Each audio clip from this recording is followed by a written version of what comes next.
Ya, assalamualaikum warahmatullahi wabarakatuh. Saya Fatwa Rizky, NIM 22020101070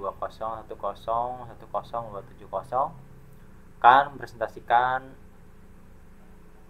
UAS mata kuliah Manajemen Strategik.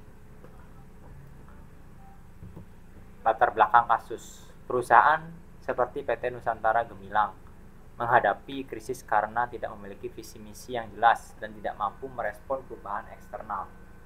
Manajemen strategis dibutuhkan untuk merancang arah jangka panjang dan memperkuat daya saing perusahaan secara menyeluruh. Identifikasi masalah. Masalah utama meliputi tidak paham manajemen strategi, pemilihan model strategi yang tidak tepat, visi dan misi tidak jelas, lemahnya analisis eksternal dan internal, strategi korporasi tidak kompetitif, implementasi strategi lemah. Konsep dan manfaat dasar. Manajemen strategi adalah seni dan ilmu mengelola keputusan jangka panjang. Manfaatnya meliputi arah strategis yang jelas, efisiensi penggunaan sumber daya, peningkatan daya saing, adaptasi terhadap perubahan lingkungan bisnis. Proses dan model strategi. Proses manajemen strategik mencakup yang pertama perumusan strategi analisis SWOT, yang kedua implementasi strategi, yang ketiga evaluasi strategi. Model populer: Fred R. David, klasik dan sistematik, balance scorecard, kinerja multi perspektif, dynamic capabilities, adaptasi, lingkungan dinamis. Visi, misi, dan tujuan organisasi. Visi, misi, dan tujuan adalah fondasi arah strategis. Perumusan yang baik harus melibatkan stakeholder, merefleksikan nilai inti, disesuaikan dengan konteks internal eksternal. Analisis lingkungan bisnis.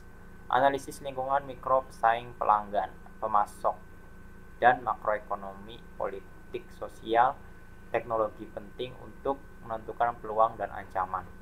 Menghindari strategi reaktif, merancang strategi yang adaptif.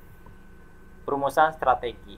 Strategi harus berdasarkan posisi pasar, kapabilitas internal, peluang eksternal.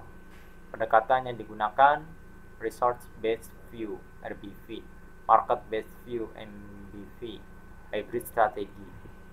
Implementasi strategi.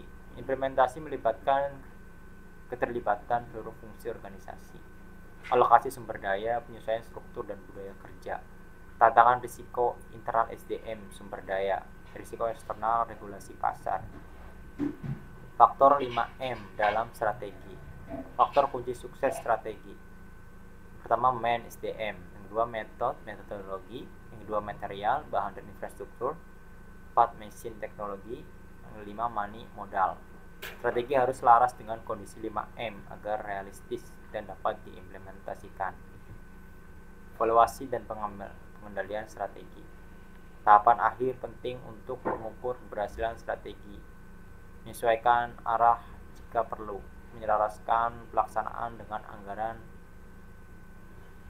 ROI dan perubahan pasar. Evaluasi mencakup indikator fisik, keuangan, dan kinerja SDM.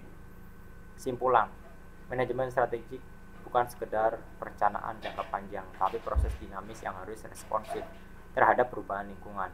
Kunci keberhasilan terletak pada pemilihan model strategi yang tepat, analisis lingkungan dan internal yang kuat, perumusan visi misi yang realistis, implementasi dan evaluasi yang terstruktur. Dengan dukungan 5M dan budaya inovatif, perusahaan dapat menjaga keunggulan kompetitif dan keberlanjutan jangka panjang. Terima kasih presentasi dari saya.